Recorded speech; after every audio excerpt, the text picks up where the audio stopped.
ہم پہ فرض ہے کہ ہم جو کام کر رہے ہیں وہ آپ تک پہنچائیں اور براہ راست آپ تک اس کی خبر ہونی چاہیے۔ سب سے پہلے تو کے پی حکومت نے علی امین صاحب کی جو ہے سربراہی میں رمضان پیکیج کا اعلان کیا تھا جو 8.5 ارب روپے کا تھا۔ میں نہایت ہی مسرت کے ساتھ آپ کو بتانا چاہتا ہوں کہ 5 ارب روپے جو ہے 28 مارچ تک اس کی ترسیلات ہو چکی ہے۔ براہ راست 5 لاکھ خاندان سے زیادہ جو ہے اس سے مستفید ہو چکے ہیں۔ دوسری ایک اچھی خبر یہ ہے، کیونکہ بہت سارے لوگوں کا اعتراض تھا کہ یہ جو پیکیج ہے یہ BISP بے نظیر انکم سپورٹ پروگرام جو احساس پروگرام تھا اس کے تحت دیا گیا ہے، تو بہت سارے لوگ جو ہیں اس پروگرام میں شامل نہیں تھے، تو ان کا بھی حق بنتا ہے۔ تو اس کو مد نظر رکھتے ہوئے 1,15,000 مزید خاندانوں کو یہ جو ہے عید پیکیج کی شکل میں وزیر اعلیٰ صاحب نے اعلان کیا ہے، اور ہر کانسٹیٹوئنسی میں 115 حلقے ہیں صوبائی، ہر کانسٹیٹوئنسی میں 1,000 روپے کے حساب سے دیے جائیں گے۔ یہ دوسرے پروگرامز کی طرح کیش کی بندر باٹ نہیں ہوگی، یہ باقاعدہ شناختی کارڈ کے تھرو، ایزی پیسہ کے تھرو، کراس چیکس کے تھرو یہ لوگوں کو پیمنٹ ملے گی۔ ڈی سی صاحب کے پاس 1,000 لوگوں کی ہر حلقے کی لسٹ ہوگی جس کو اسکروٹنی کی جائے گی، اور جن کو بے نظیر انکم سپورٹ پروگرام کے تھرو پیسے مل گئے ہیں ان کو اس میں نہیں ملیں گے۔ ساتھ ساتھ شہداء جو کے پی پولیس ہے اس کی بہت قربانیاں ہیں یہ وار آن ٹیرر میں، امن و امان میں، ان شہداء کے جو خاندان ہیں 2,050 ان کو بھی 10,000 روپے کا پیکیج ملے گا۔ پھر اس کے علاوہ آپ کو پتہ ہے ایک افسوسناک واقعہ ابھی 3-4 دن پہلے شانگلہ میں ہوا، جس میں چائنیز جو انجینئرز وغیرہ تھے وہ اس میں جو ہے مارے گئے۔ جس طرح سے آپ کو پتہ ہے کہ جب کے پی حکومت آئی تھی تو وزیر اعلیٰ علی امین نے ایک اعلان کیا تھا کہ ان کی پہلی ترجیح امن و امان ہے۔ اس کی مد میں کل 3 ارب روپے جو ہے پولیس کو جاری کیے جائیں گے۔ پولیس اس سے جو ہے اپنے لیے اسلحہ، گاڑیاں، سامان وغیرہ تاکہ امن و امان پہ کام کر سکے۔ ساتھ ساتھ جو ٹوٹل پیکیج ہے وہ 7 ارب 67 کروڑ روپیز کا ہے۔ پھر اس کے بعد اب گرمیوں کی آمد ہے۔ آپ کو پتہ ہے کہ گرمیاں ہیں، لوڈ شیڈنگ ویسے ہی ایک طرف دعویٰ کیا جاتا ہے کہ ملک میں جو ہے وافر بجلی ہے، لیکن جب بجلی کی بات آئے تو لوگ کہتے ہیں لوڈ شیڈنگ ہو رہی ہے۔ رمضان کے جیسے بابرکت مہینے میں حالانکہ ٹھنڈا موسم ہے پھر بھی لوگوں کو گیس کی اور لوڈ شیڈنگ کی بہت زیادہ پرابلم ہے۔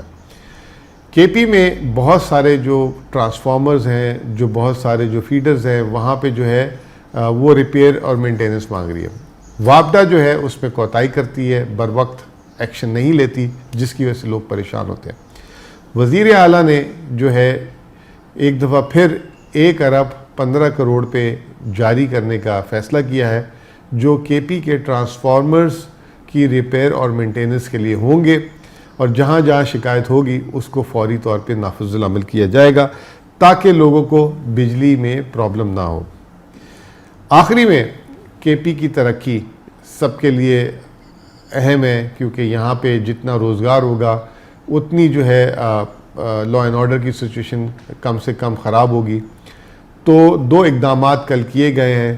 ہری پور میں ایک ڈیجیٹل سٹی بن رہی ہے، اور وہ جو ہے وفاقی حکومت SIFC نے اس کا اپروول دیا ہوا ہے۔ اس کے لیے مزید 45 کروڑ پہ جاری کرنے کے احکامات دیے گئے ہیں۔ اس میں ایک PMU کی بلڈنگ ہے اور ایک اور مین بلڈنگ اور بیسک انفراسٹرکچر۔ وہاں پہ جو ہے تمام جتنے بھی پروفیشنلز ہوں گے، دنیا کی کمپنیز ہوگی، ان کو مدعو کیا جائے گا وہ اپنے آفیسز بنائیں وہاں پہ۔ تو یہ ایک ڈیجیٹل سٹی کی پیش رفت کے لیے جو ہے پیسے جاری کرنے کا فیصلہ کیا گیا۔ آخری میں digital right of way. Pakistan دنیا کی 6ٹھی آبادی ہے، 5ویں بڑی آبادی ہے، لیکن پاکستان میں ڈیجیٹل پینیٹریشن اس طرح نہیں ہے۔ جو ڈیجیٹل پائپ لائنز ہوتی ہیں، جو ڈیجیٹل جو کیبلز ہوتی ہیں، وہ جو ہے پاکستان میں اس طریقے سے نہیں ہے، جس کی وجہ سے ایکسیس ٹو انٹرنیٹ بہت لوگوں کے لیے پریشانی ہے۔ ڈیجیٹل رائٹ آف وے جو ہے پالیسی کل اپروو ہوئی ہے۔ اس میں جو ہے جو کمپنیاں اپنی جو انفراسٹرکچر، جو اپنی کیبلز بچھانا چاہیں گے، اس کو جو ہے ایک سستے دام میں جو ہے اس کو اپروو کیا گیا ہے تاکہ زیادہ سے زیادہ نیٹ ورک بچھے اور عام لوگ اس سے مستفید ہوں.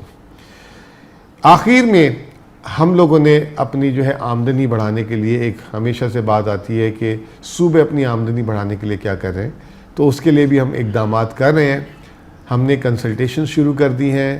ہماری جو کیپرا جو ہے کے پی ریونیو اتھارٹی, وہ ابھی بزنس مینوں سے ملی, چیمبر سے ملی, جس میں خود بھی ملا تھا. ہم ان کو انسینٹیو دے رہے ہیں. دوسرا ساتھ ساتھ ابھی ہم نے کل کی کابینہ میں انفراسٹرکچر ڈیولپمنٹ سیس, کیونکہ یہاں بسم اللہ الرحمن الرحیم. آپ کو پتہ ہے کہ اس وقت ایک بہت بڑا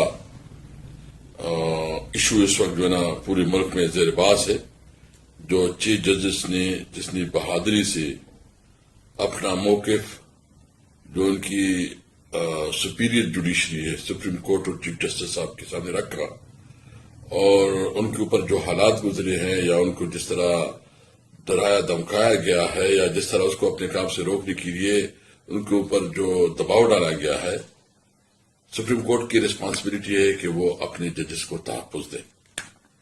لیکن مجھے افسوس اس بات پہ ہے کہ جو اس کے ذمہ دار ہے, جس نے یہ سب کچھ کیا ہے, یعنی آج سے 13 مہینے پہلے کس کی حکومت تھی, کون اس ملک کا پرائم منسٹر تھا, اگر کوئی اس کے بعد کیئر ٹیکر بھی آیا تو وہ کس کے کہنے پہ اور کس کے مشاورت سے بنا تھا. یہ سب چیزوں کی ذمہ دار شہباز شریف ہے, اور انہوں نے انہی کی مشورے سے, انہی کی انسٹرکشن سے یہ سب کچھ ہوا ہے, اور یہ توہین ہوئے ہے ہماری عدلیہ کی اور عدلیہ کی معزز ارکان کی. اور یہ صرف ادھر نہیں ہوا, یہ پشاور میں بھی ہوا ہے, یہ پنجاب میں بھی ہوا ہے, یہ سندھ میں بھی ہوا ہے. لیکن یہ چیز جو بہادری دکھائی ہے, یہ قوم کی ہیرو ہیں. میں کوئی صرف سیاست کی بات نہیں کرتا. اگر عدلیہ اور عدالت اور ججز جو ہے نا وہ انصاف نہیں دے سکتے تو وہ معاشرہ قائم نہیں رہ سکتا. اور پھر اس نے جہاں جس کے خلاف شکایت کی وہی انکوائری کمیشن بنا رہے ہیں. چیف جسٹس صاحب مہربانی کرے, آپ کو اگر کسی سے گلہ ہے یا ہم سے کوئی آپ کو شکایت ہے تو بے شک آپ کی شکایت اور گلہ اپنی جگہ, لیکن میں سمجھتا ہوں اس وقت یہ آپ کی اپنی ادارے کی عزت جو ہے نا وہ داؤ پہ لگی ہوئی ہے. اس وقت یہ پورا انصاف کا نظام جو ہے نا اس وقت اس داؤ پہ لگا ہوا ہے. انصاف کا نظام اگر اس قسم کے دباؤ کے ساتھ چلے گا تو ملک میں تو کوئی نظام نہیں چلے گا. آپ نے ابھی تک ہمارا چینل سبسکرائب نہیں کیا تو ابھی سبسکرائب کریں اور بیل آئیکن کو کلک کر کے ہماری لیٹسٹ ویڈیوز کے بارے میں اپڈیٹ جانیں.